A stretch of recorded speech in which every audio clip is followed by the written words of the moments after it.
Brestois. Le Stade Brestois vient tout juste de finir sa première partie saison, plutôt convaincante, vous en conviendrez, que l'actualité ne nous laisse pas tranquille, puisque nous sommes en pleine période de mercato hivernal. On en pense ce qu'on veut, mais en tout cas c'est un mercato qui était attendu plutôt calme côté brestois, et pourtant on a déjà 2 mouvements qui sont attendus. La première, c'est un départ, le prêt d'Heriberto Tavares côté du Portugal. En tout cas, c'est les journaux portugais qui en font état. On verra comment ça se goupille. Au vu de son faible temps de jeu en ce début de saison, malheureusement, ça ne risque pas d'être un manque, en tout cas par rapport au début de saison. À long terme, peut-être, on verra. Mais je pense que ce qui vous a fait venir ici, ce qui vous intéresse évidemment ici, c'est le prêt du joueur lyonnais Jean-Lucas, ou plutôt Jean-Lucas, puisque c'est un joueur brésilien qui va rejoindre le Stade Brestois sur cette deuxième partie de saison, sur cette fin de saison. Et justement, on va reprendre cette vieille séquence au final, qui est Parle-moi de Jean-Lucas. Et aujourd'hui, on va demander à Olimas du podcast Guncast, qui est lui-même rattaché à Inside Guns, le site lyonnais de référence.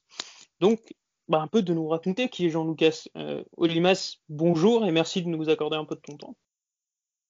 C'est un plaisir de donner des nouvelles un peu de Jean-Lucas, qui est un joueur très intéressant déjà. Alors justement, juste pour en introduction, on va quand même préciser les conditions de ce transfert. C'est un prêt sec, sans option d'achat. Donc Jean-Lucas rejoint le Stade Brestois a priori dès ce lundi et ne sera là que jusqu'à la fin de saison. Donc c'est clairement un choix sur le court terme. A priori pour le joueur, c'est un choix pour jouer, tout simplement. Qu'est-ce qui fait qu'aujourd'hui Jean-Lucas ne jouait pas à Lyon sur ce début de saison ? Qu'est-ce qui fait qu'il jouait pas ? C'est une bonne question. On va pas se mentir, l'Olympique Lyonnais a énormément de milieux de terrain dans son effectif, de grande qualité. Certains disent que c'est le meilleur milieu de terrain de France. Bon, on peut discuter, c'est pas vraiment le sujet d'ailleurs. Jean-Lucas, c'était un peu la 5e voire 6e option. Surtout que là, l'OL joue en 4-3-3. Il y avait 2 milieux défensifs de référence qui sont Mendes et Bruno Guimaraes. Avec maintenant l'arrivée de Paqueta, c'est Paqueta Aouar un peu au-dessus et Cacré qui prenait la place des deux. Et donc effectivement, Jean-Lucas était un peu en trop, on va dire, sachant que l'OL a qu'une compétition, que l'OL est épargné quand même par les blessures, même s'il y a eu aussi des cas de Covid dernièrement. Donc d'ailleurs il y a eu des cas de Covid, c'est pour ça qu'il n'est pas parti plus tôt, je pense. Donc c'est compliqué pour lui. Il a joué quelques matchs l'année dernière où il a été assez bon sur les matchs. Mais pareil, Garcia, je suis pas sûr qu'il aime trop le profil. Je suis pas sûr qu'il aime trop le joueur non plus. Il y a aussi le fait que c'est une recrue de Juninho. On sait que les deux ne s'apprécient pas forcément. C'est le moins qu'on puisse dire. Donc il y a plein de paramètres qui font que Jean-Lucas joue pas beaucoup. Après, ça veut pas dire que c'est un mauvais joueur, loin de là. Voilà, moi, tout ce qu'on sait à peu près, c'est que c'est un joueur qui fait des gros efforts à l'entraînement. Depay, il a dit en début de saison ou je crois fin de saison l'année dernière que c'était un joueur en tout cas qui était quasiment le meilleur à l'entraînement à chaque fois. Sauf que Garcia, il est là aussi il est pas là encore très longtemps, donc lui son but c'est de gagner tout de suite. Donc il fait jouer ceux qui sont les meilleurs à l'instant T. Donc voilà. Et justement, c'est un prêt sec, donc ça semble quand même vouloir dire que du côté de l'Olympique Lyonnais, on compte sur lui sur les prochaines saisons. On compte clairement sur lui. Juninho compte clairement sur lui. C'est la première recrue de Juninho brésilienne. Alors il y a eu Thiago Mendes, mais c'était pas vraiment lui qui l'a recruté. Donc là, c'est clairement sa première recrue. Au départ, c'était un peu bizarre parce qu'il n'était pas très connu, même si c'est un joueur de Santos. C'est Jorge Sampaoli qui l'avait, qui était fan de lui d'ailleurs, qui était pas content de son départ à l'époque.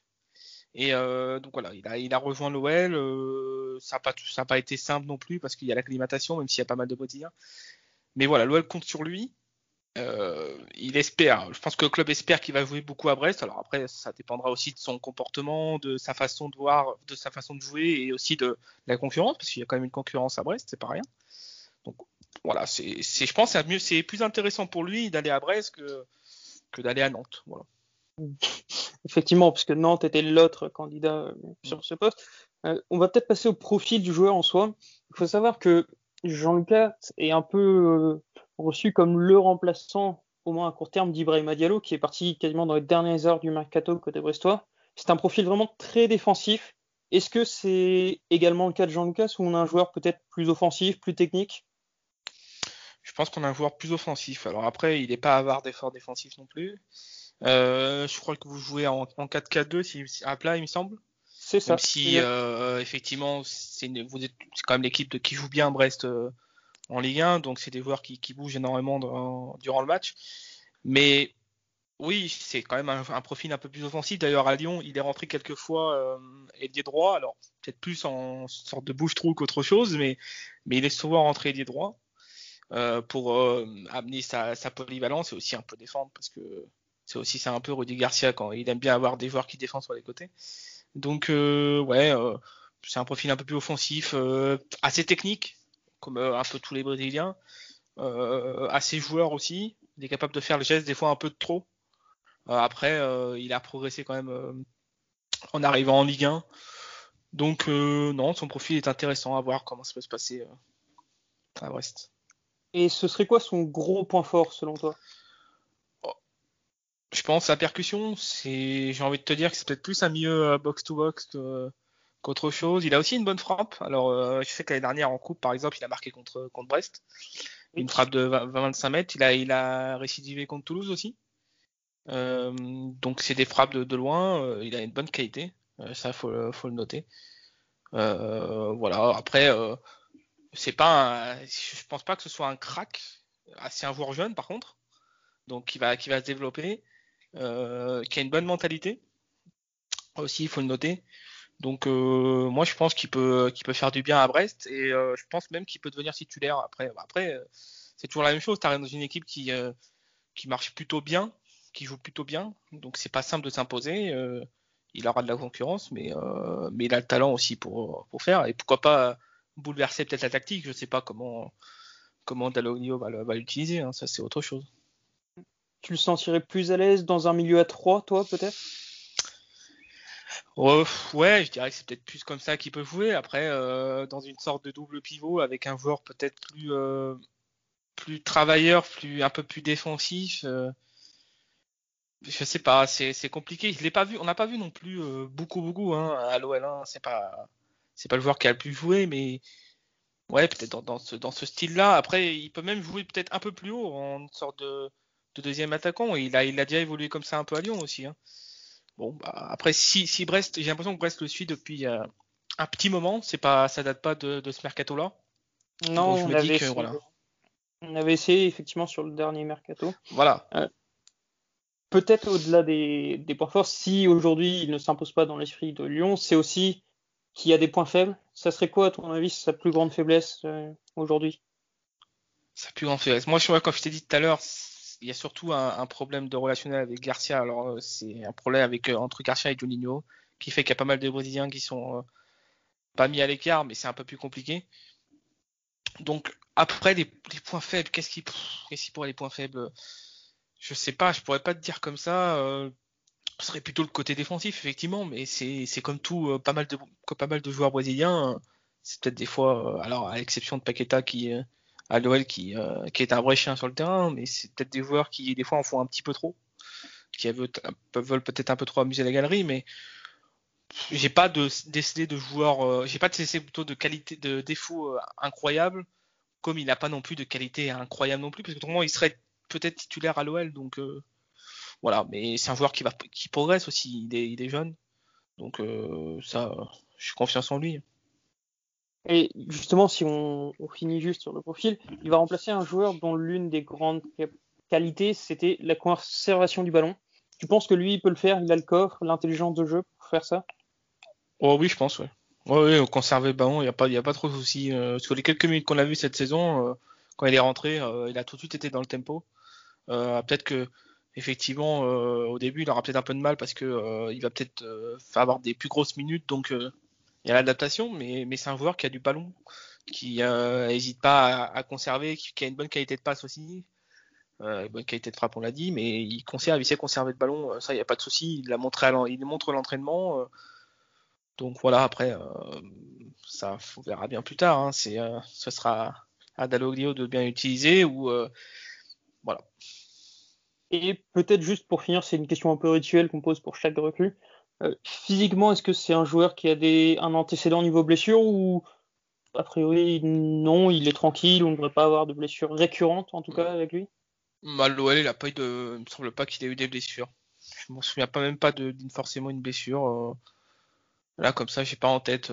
Ça a pas l'air d'être un joueur qui se blesse en tout cas. Ok, très bien.